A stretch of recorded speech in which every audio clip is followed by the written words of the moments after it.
सही है ना? आप तो जल्दी ना आती हो कि वो जल्दी ना आती है? बोलो कौन जल्दी ना आता है दोनों में से? आप लोग तो 1 बजे नहाते हो, कभी कभी तो 12 बजे भी नहा लेते हो। वो तो 5 बजे नहाती है। 5 तो देरी से बजते, 12 जल्दी बजते हैं।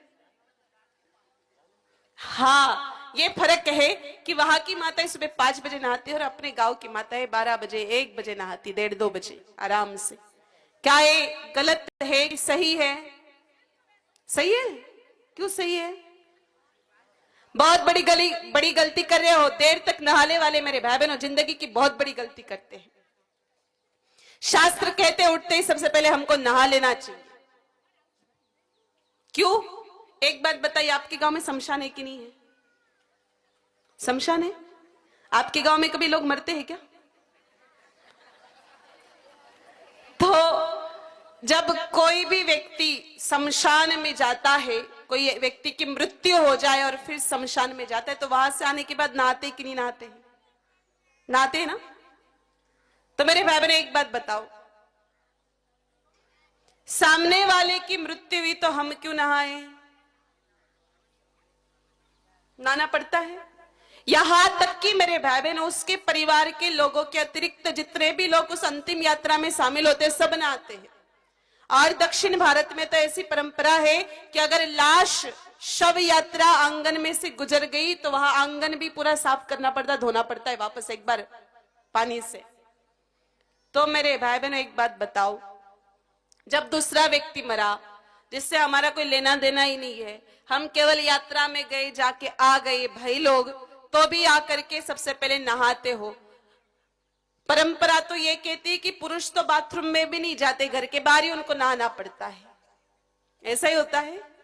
और दूसरी तरफ हम खुद ही मौत में से उठ करके पूरे गांव के चक्कर काटते फिरते हैं। शास्त्रों में नींद को अर्ध मृत्यु कहा गया है।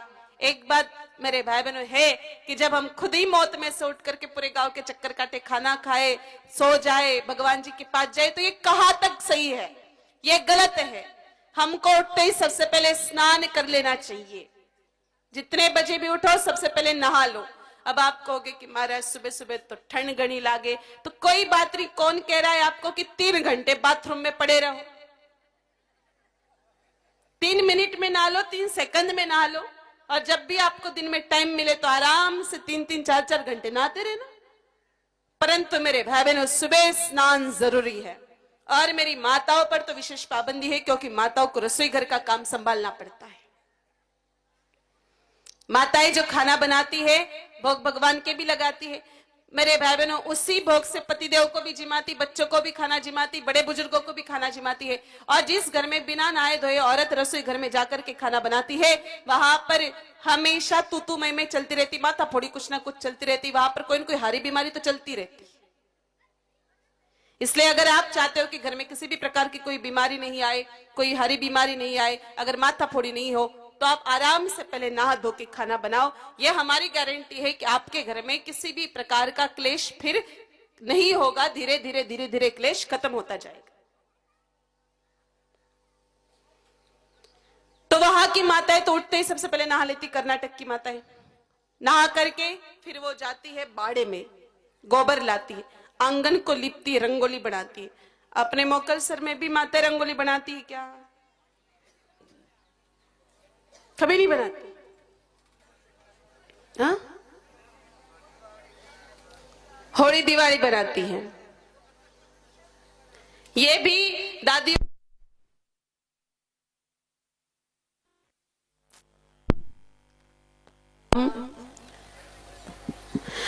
आप थी दादियों तब तक आप रंगोली बनाती थी। राजस्थान में तो मांडे जाते थे। आजकल की छोरियां तो रंगोली निकाल ही कौन, बिल्कुल नहीं बनाती।